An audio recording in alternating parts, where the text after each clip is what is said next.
Polda biarkan Peggy Setiawan bebas. Ini dia hasil sidang pra-peradilan Peggy Setiawan. Hello everyone, welcome back to the project. Seperti biasa kita akan membahas apa yang lagi viral di media sosial. Guys, kali ini kita akan kembali membahas tentang sangkut pautnya kasus Vina Cirebon yang semakin hari alurnya itu semakin muter-muter, terutama tentang tersangkanya. Kalian pasti udah gak asing lagi kan sama yang namanya Peggy Setiawan. Of course, nama dia sangat viral di mana-mana karena sejak kemunculan kasus Vina Cirebon itu, entah dia itu emang bener salah tangkap atau cuma pembelaan, tuh kita masih abu-abu gitu ya. Belum ada kejelasan atau klarifikasi dari kasus ini, guys. Jadi sebelumnya Peggy Setiawan ini dijadikan tersangka kasus pembunuhan Vina Cirebon. Nah, tapi yang bikin nama dia itu trending karena ada dugaan salah tangkap. Jadi banyak masyarakat yang mempercayai kalau Peggy Setiawan ini adalah tersangka yang salah tangkap. Nah, karena perkara salah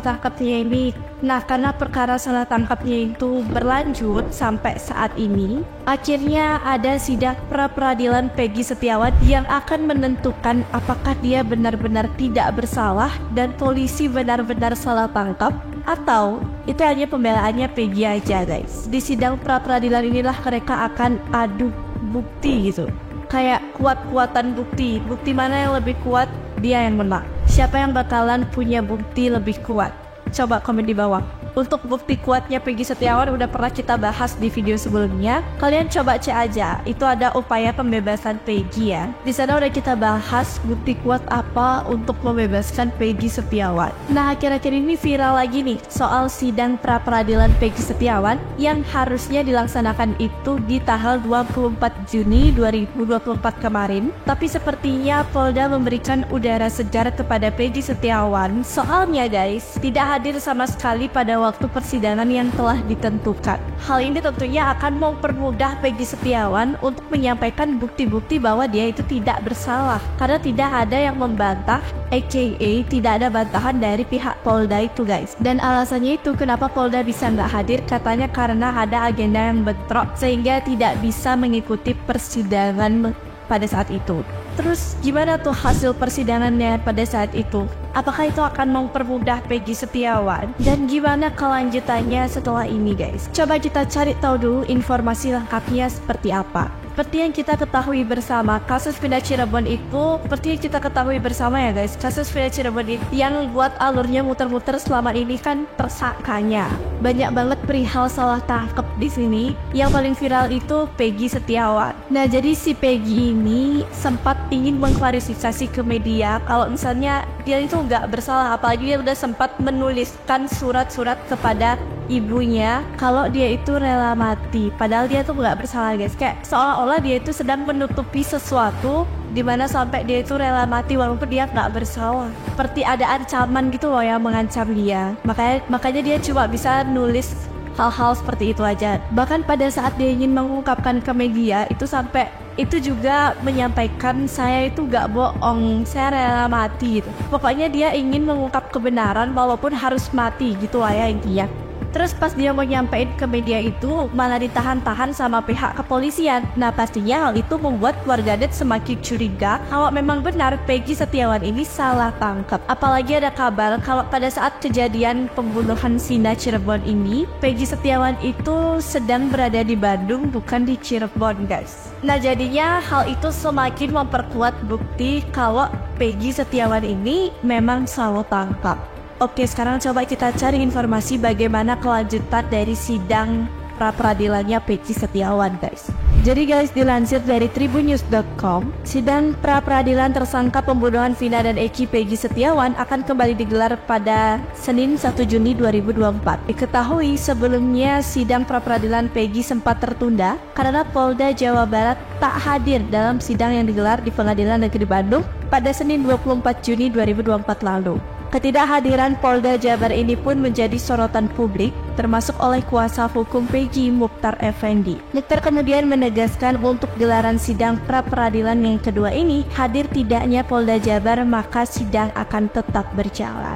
Pasalnya, menurut Mukhtar, majelis hakim berhak untuk memanggil Polda Jabar untuk kedua kalinya Namun jika Polda Jabar kembali tidak hadir, maka sudah tidak bisa menggunakan haknya lagi untuk membela diri.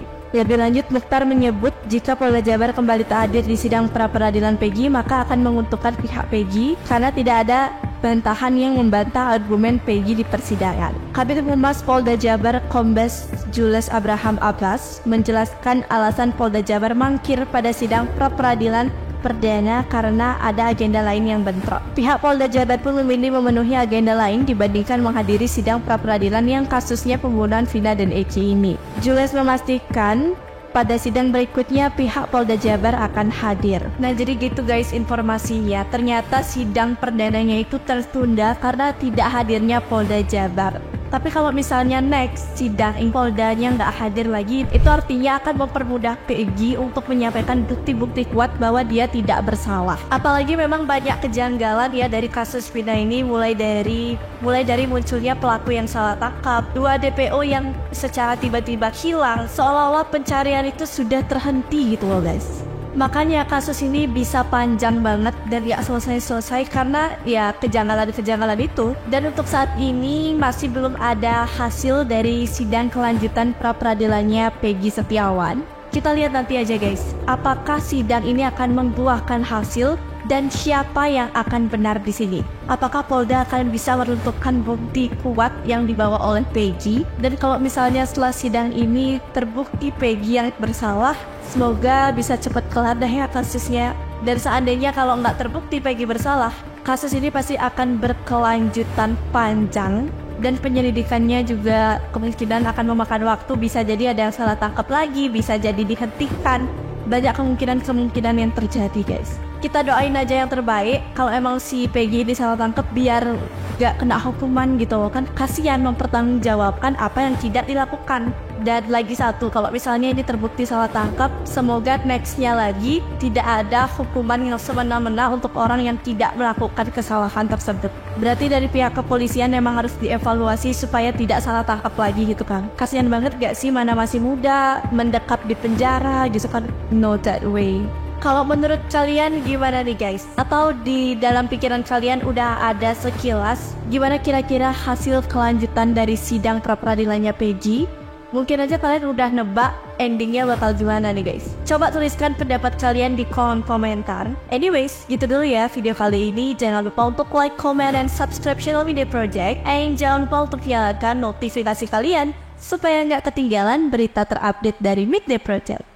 Thank you so much for watching and see you next video. Bye bye.